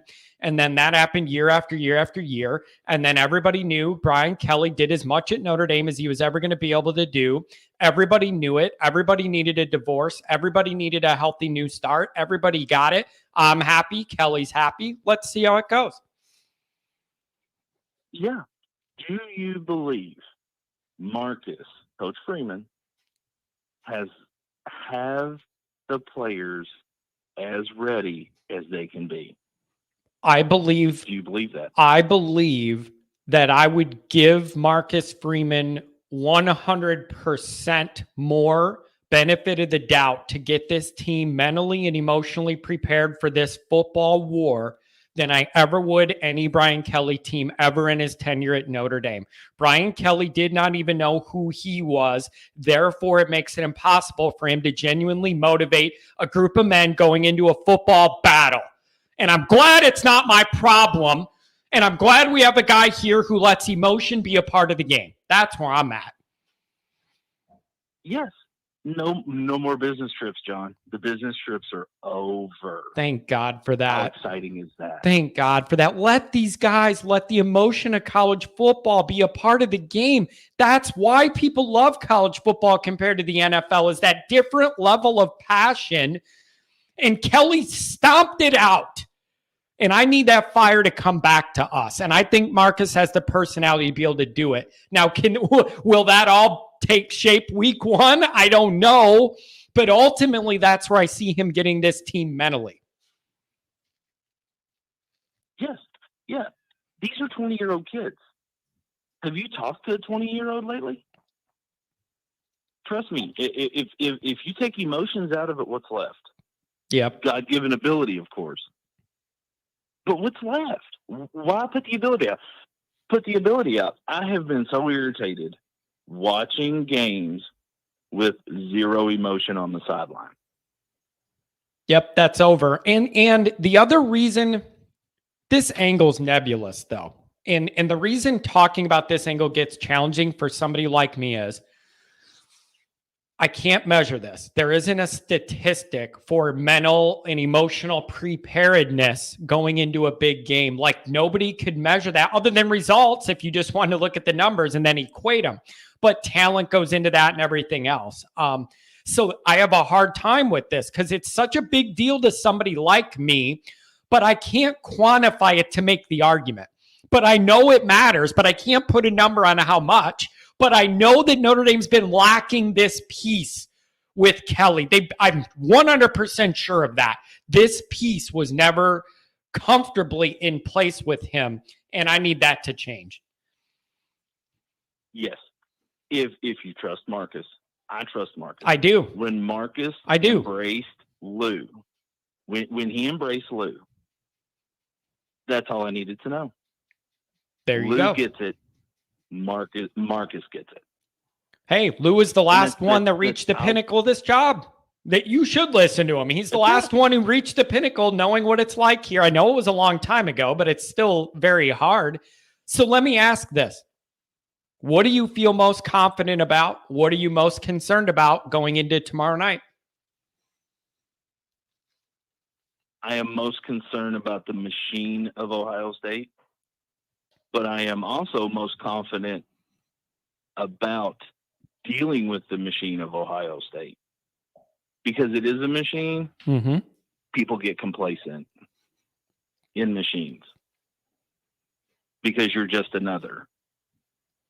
Yep, I get what you're saying to that extent. Do you think the newness of Jim Knowles and that Ohio State defense could change that to where it's a fresh start for them on that side of the ball and you don't have that kind of complacency? Like, I'm not going to go as far as to suggest Ohio State's going to sleepwalk starting off this game in their place, a top 2 team. So how do you see that playing out? One of two ways. It'll either gel and be phenomenal and they'll be unstoppable this year, or Jim Knowles and that defensive squad will be oil and water. I think you get one of the two. I don't think this is a 6 games in, they look good. I think what you get game 1, you're going to get game 12. Interesting. Okay, so you think it's either going to gel and lock in and be a good fit, a natural, smooth fit right away, or it's going to be a struggle? Yes, because Jim needs his people. I don't think Jim Knowles is a great at his job. He just needs his people to do it. And I'm not for sure he has his people to do it. Interesting. And even if he does, if it takes him a few weeks to know it, that works for me, right? Like if he does, but it takes a few weeks for that to kick in, beautiful. That's the Notre Dame angle. Like that's what I'm hoping to see, you know? Let them figure it out on Sunday. Exactly. Yeah, exactly. And then the other thing, and then when they play Michigan later in the year, have them all figured out by then so they can go ahead and get that, game back on track. What about the Notre Dame offense? How much you realistically expect us to be able to accomplish tomorrow night? What do you think that's going to look like? How's it going to break down? I hope Tyler has his shoes on tight because I think he's going to need them. Yep. That's my honest opinion. I think I don't want to say scramble for his life, but I think he's going to have some yards in. Yep. And for sure. He needs to. Like I've been saying, if you started with Cal or Marshall and then Ohio State's the 3rd or 4th game, you're not designing your offense the first couple weeks with Buckner running the ball a lot, taking hits. You would never do that because you would think you would be able to run the ball traditionally enough with your backs that you wouldn't need to win those games, preserve his health for the bigger matchup. You do not have that luxury. He needs to make big plays with his legs for Notre Dame to have a chance. There's no way around it, and you just have to pay he doesn't get dinged or twist a knee or whatever. But if you're going to set this up to try and win this game, he's got to do a lot with his legs, and you just need to pray that nothing bad happens. But you're going to need it. It's a necessity, a requirement. Yes, keep him off a staircase. That's all I ask. Yeah. Do not let him walk down any stairs between now and Saturday evening. They can have a guy under each of his legs, carry him down the stairs, and then just place him at the bottom. Make sure he's in one piece. Oh boy. Yep. Strap him to a furniture dolly. Let's make sure it doesn't wrap him in bubble wrap. Let's make sure nothing happens. Exactly. So what are your plans for the game? You going to have a couple cold ones, cook out? What do you do? Stress out all day? Relax? What's your plan? What's your game watch like? No, I'm so excited about this game. I'm not, it's weird that I'm not stressed. I don't, because it's been so much of the before. Yeah. I'm excited about, there's not a piece of this game I'm not excited about. There's so much new to watch. It's all just, it's like, what are we going to get? What are we going to get? Fundamental shift. Yep. Yes, it is an absolute fundamental shift in the program. I have no expectations, so it's exciting. Yeah. None. Yeah. Because I cannot ask Coach Freeman to come in and change it overnight. Show up, act like you care, and I'm happy. Yep. And you know, I just wish Swamp Thing's game was earlier in the day. Me too. I looked really at that. wanna watch that I one, looked too. at that last night too, and I was mad because their kickoff is the exact same time as ours, and I'm not going to be able to watch him and root against it. And then you know what else makes me mad? Right? This also makes me mad. That 11 o'clock window, like the main game is Michigan against a junior high. And I'm going to have to watch some of that and then be mad that they're going to think they're good beating a junior high team at 11 a.m. But yes. I think you're hitting on a main point, and that is the newness of this is what I'm most excited about tomorrow. Whether we win or lose, yeah, obviously that's a big deal. But the beginning of a new era, and that brings you hope. It brings you hope that maybe this will be different. And that hope just didn't exist under Kelly. That's where I'm at. Well, did Charlie or did Ty or did any of the rest of them, did they embrace Lou like Marcus has? Has anybody communicated with Lou like Marcus has? I saw those pictures where Marcus flew right down to Florida and was sitting in Lou's living room. You know, I mean, you got to I respect the guy who respects history. That's what I do. But what do I know?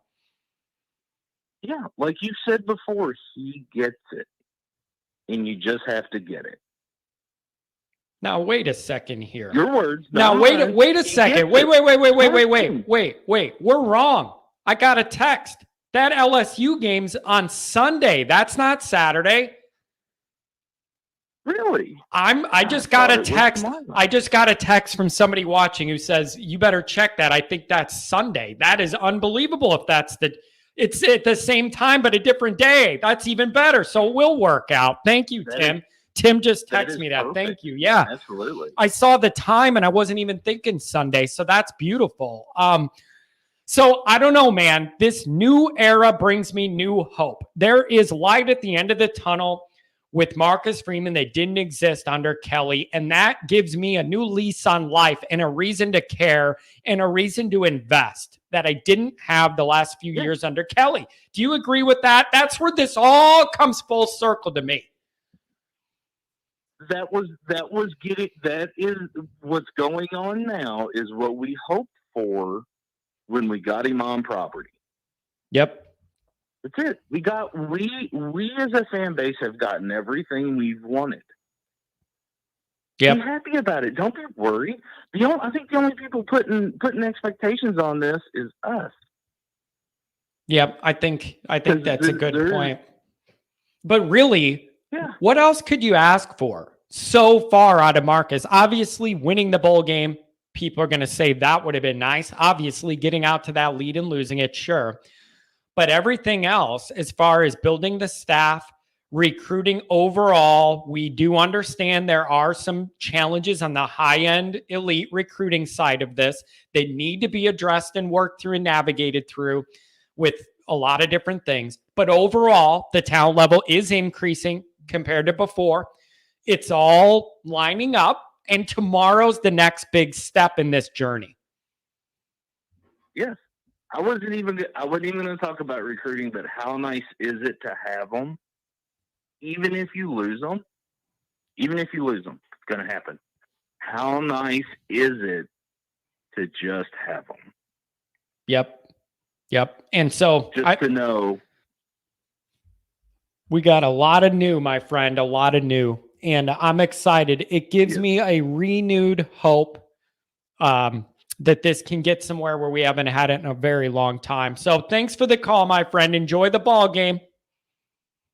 Yes, sir. Enjoy the ride, John. Have a good one. Take care. Call me tomorrow morning if you're around. Pop open a cold one. Call the morning show. Game day, baby. Oh, yeah. Get mail, John. Thanks. Take care. Have a good one. See you. We got a 574. That's got to be South Bend, Indiana. 5-7. Hey, John, how you doing? Good. You're on the air. What's going on? What's the feeling? Are you in South Bend? 574, right? I grew up in South Bend, but I'm actually with you here in Chicago. Oh, beautiful. Beautiful day in the big city. So where are you at with all this? How are you feeling? What are you thinking? Going back and forth a lot, honestly. I think the BK PTSD has me, worried that obviously it's going to be a blowout. But the closer we get, the more I hear from Marcus. I don't know. I'm usually I'm usually a pretty rational person because I like my gambling and everything. So I usually am able to put emotion to the side. But my gut's all over this one. I feel like we're gonna really shock people tomorrow night.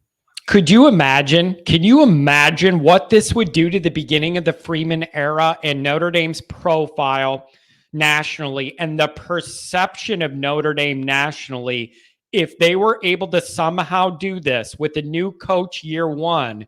I couldn't even imagine what that would mean for the program. And I don't even want to really think about it too much because I don't want to get too excited about it only to be let down tomorrow evening. Yeah, that's the classic insert the Michael Scott meme. No doubt about it. I'm ready to get hurt again. Exactly. And we all are. Like, we're all sitting here just begging to be hurt again. But it's the best hurt. It just feels different. Yeah, absolutely. Did you listen to the Irish Illustrated pod yesterday? I heard most of it. Not all of it, but most. Yeah, there are a couple things that kind of stick out to me. I know when Pete and they were all talking about just the competitive nature of Marcus and how they've started to see that even bleeding into his press conferences.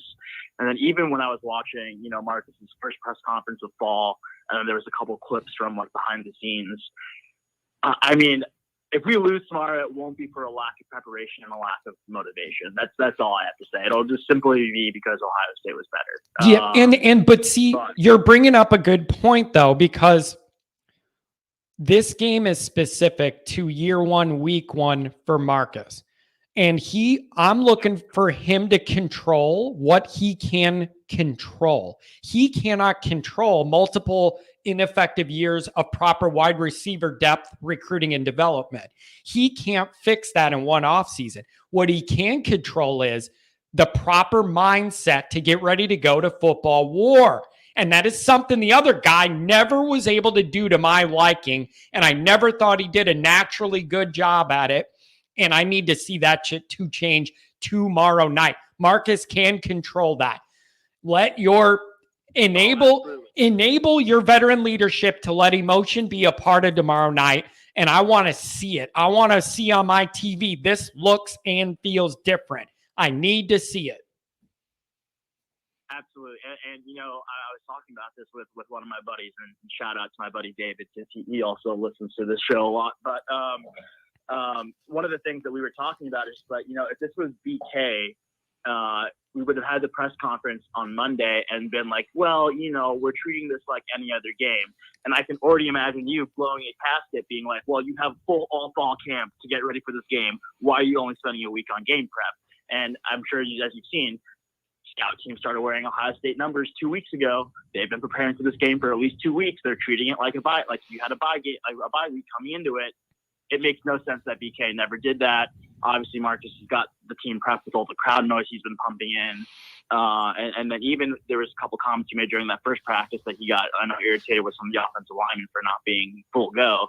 And I just love to hear all that stuff. I love that he's so competitive, and I love that the team sounds like they're adopting that mentality. Another thing that makes me just a little bit kind of optimistic or cautiously optimistic is, I don't know if you heard Braden Lindsey's press conference a couple weeks ago, but he was talking about all the different things he's learned from Chancey Stuckey. Just such an indictment of Del Alexander and what he didn't teach the wide receivers. Man, that's true. And every clip I've seen of Stuckey, everybody's saying he's a teacher. And that wide receiver room needs that with some of the younger guys. Merriweather's been getting a lot of teaching, one-on-one teaching how to do this, how to do that. That room is going to be it's going to be an asset in about 2 years. And the other thing is, Freeman saw something in Stuckey, that Purdue wide receiver coach that everybody wanted, that everybody at Notre Dame thought was going to be the guy. It seems to me like Marcus preferred Stuckey over him for personality type trait reasons. And I always frowned when Kelly talked about traits because I didn't trust Kelly to judge what traits are the right ones or not. But when they talk about Kelly's favorite trait was if you just said yes to him and did what he wanted to do. Yeah, exactly. Yeah. But Stuckey is a communicator and a teacher and a developer. It's exactly what this wide receiver room needs. It's just a matter of how long is it going to take for it to be functional enough that you look good is kind of where it's at. Right. Yeah, exactly. And obviously we're thin there, but I mean, it's not that we don't have speed on the perimeter between Lindsey, Styles, Merriweather, depending on how much he plays. I mean, we got guys that can play and compete, and they were, listening to that Braden Lindsey press conference it was so frustrating just because it sounded like he's learned so much, and it's just like things about how to get off the press coverage, how to release properly. You know, it's just all those things that it's just like, why was this not, you're freaking Notre Dame? Why was this not taught to wide receivers in Notre Dame before, right? So that makes me like a little cautiously optimistic that we may get just generally much better wide receiver play. But again, you know, you've been talking about it all week. It's so many unknowns. We're not going to know until we see it, right? So that's that. But another thing that I wanted to bring up that I was kind of looking through. Did you also hear the part where Priester was talking about how when Ohio State played Michigan and Penn State, aka two teams with pretty equivalent talent in the Big Ten, how they actually struggled much more? I think I have the exact quote here. So here it is. It's Ohio State scored 33 points against Penn State and 27 against Michigan. Both were top 10 defenses last year. The Buckeyes accrued 45.7 points per game against average defenses or lesser. Wow, that's a big difference. Doesn't that seem like that's a big difference, a big gap. Difference. Big gap. And then he adds that Notre Dame's in the vicinity of what Penn State and Michigan put on the field last year. Yeah, that's in both his Yeah. Yeah, go ahead. I was just going to say, I think that says a lot too about some of that Big Ten schedule. I know they like to think it's the second main conference behind the SEC and all that, but there are a lot of haves and very clear have-not situations. And I agree with you. I even think, well, that Michigan defense was pretty good, ending last year, but Notre Dame's right in there. So I like that. So do you think Notre Dame has a good chance to hold them under 30? I think that's a magic delineation point there. Can you see us doing that? If we're going to hold them, I don't know if we can hold them under 30, but if we can, as long as we keep them, I think in that 28 to 35 range, we have a puncher's chance. Because that's where it gets tricky. Because if you get much past 30, then I start wondering, can Notre Dame's offense score enough to get into that range? Like they both move together, Yeah, exactly. And then kind of one other thing that I was looking at that was kind of interesting. 24/7 does they all release like the team talent composite every year just to basically show where the team's at. Usually during most of the BK years, Notre Dame would have around 39 5-stars on the roster. This year they have under 30. I think it's like 28, 27 maybe. Can you guess the last year that Notre Dame had under 30 5-stars on the roster? Or 3-stars, sorry. Under 33 stars on the roster. Under 30? What? Was it even during Kelly? There was 1 year during Kelly. I figured it had to be pretty close. Yeah, that makes sense. Man. Yeah, so there was only 1 year under Kelly where they were under 33 stars, and that was 2015. Yep. So obviously we know how talented that team was. Yeah, this is all getting the floor's being raised. The talent level here is being raised. The depth's going to be raised. The high end of this is going to be raised too. It's just going to take a little time. So, all right, I only got a few minutes left. I want to breeze through a couple more calls. What would you like to say to finish? What's your final point on this? I'm nervous. What do you think? How's it going to go? Oh, believe me, I'm nervous too. I do think we're going to come out. I think we're going to play really well. kind of, I think if it's going to be a close game, I will be a little bold and say Indy pulls the upset.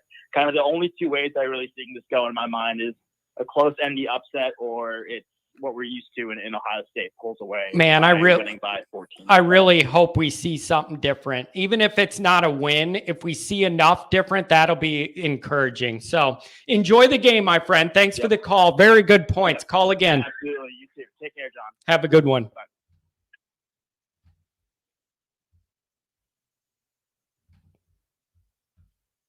419, you are on the air.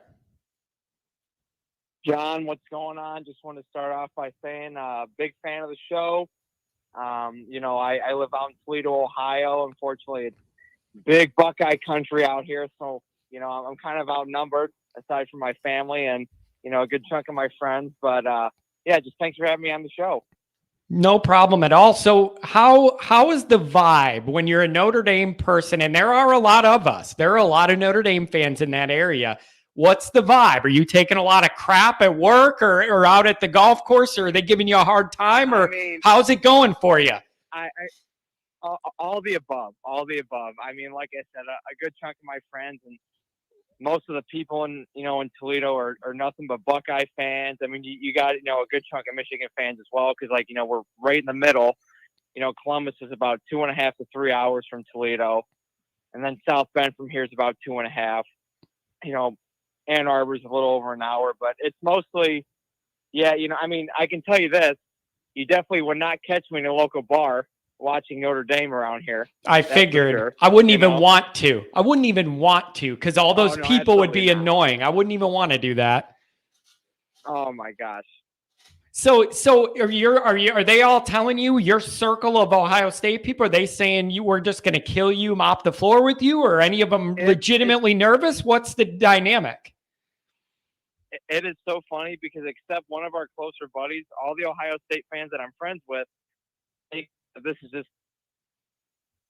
worried whatsoever. And all I can do is just kind of, you know, shrug it off, laugh a little bit and just say, all right, you know, we'll see. Yep. But, you know, as you talked about earlier in the show, it's just that constant narrative. Like, you know, Notre Dame has just struggled in these big games because, you know, whether that be just Brian Kelly didn't have them prepared in the past, but like you said, tomorrow is going to be a big test, a big step forward. So we'll see. It's the Freeman era. So all we can do is hope for the best because, you know, all we can do is watch. So we just got to relax, enjoy the game. Relax? And, I don't know how to relax. You know I don't know how to relax. That's not going to happen. You know that's not going to be physically possible. You know that. But, John, I will tell you this. I think, and I'm not just saying this because I'm a Notre Dame fan, you know, we have the talent. I think if we come out tomorrow night, punch them in the mouth, you know, from the first snap of the game, I think there is a damn good chance we can win this football game tomorrow. Beautiful. I love that. I love that energy. And at a minimum, I have the encouragement that I believe the Freeman era is going to be an exciting one for Notre Dame football. And no matter how it goes tomorrow, you got to start somewhere. It's a pure litmus test. And I just think Notre Dame's going to have a different feel. And that is a big deal to me moving forward in whatever the Freeman era is going to look like. Absolutely. And I think heading into tomorrow, like the main concern, I guess, is, you know, obviously we've never had that strong, you know, of cornerbacks. You know, obviously we've been blessed to have good safeties in the secondary with Kyle Hamilton, you know, Harrison Smith, you know, Tom Zivakowski, all those guys. You know, we've always had good safeties. It's just corners that, you know, playing a team like Ohio State, you know, we're always kind of thinking, you know, or our heart always drops anytime we see, you know, a guy like C.J. Stroud throw a deep ball. You know, we just got to hope for the best. So I guess that's my main concern is how our secondary is going to match up against their loaded wide receivers. And then I think in the end, we just got to put pressure on Stroud, you know, blitz them, do not give him time in the pocket whatsoever, and then we'll see what happens, you know? That's the recipe, man. That's all we can hope for. So I thank you for the call. I'm the start of the Freeman era excites me no matter what happens tomorrow night. I believe in this direction. I think it's the right way to go. Notre Dame's doing things different. modern, young approach. I like it. It's not the way Notre Dame normally does their business, but I think it's needed in this case, and I can't wait to see how it's going to go. Absolutely. I appreciate the call, John, and go Irish. Beautiful. Take care. Enjoy the game, my friend. Have a good weekend. You as well. Take care. Call again.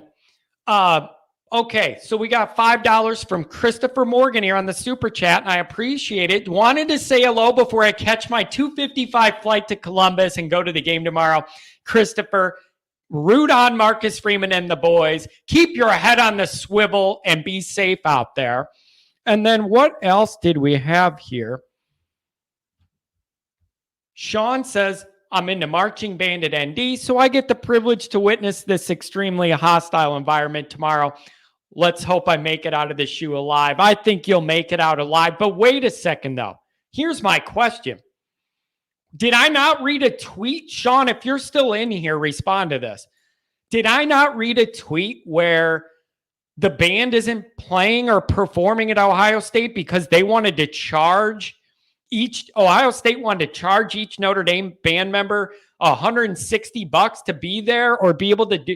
Am I dreaming this? I remember reading something last night where everybody was mad because Ohio State's playing games to make it harder for our band to be there or be involved.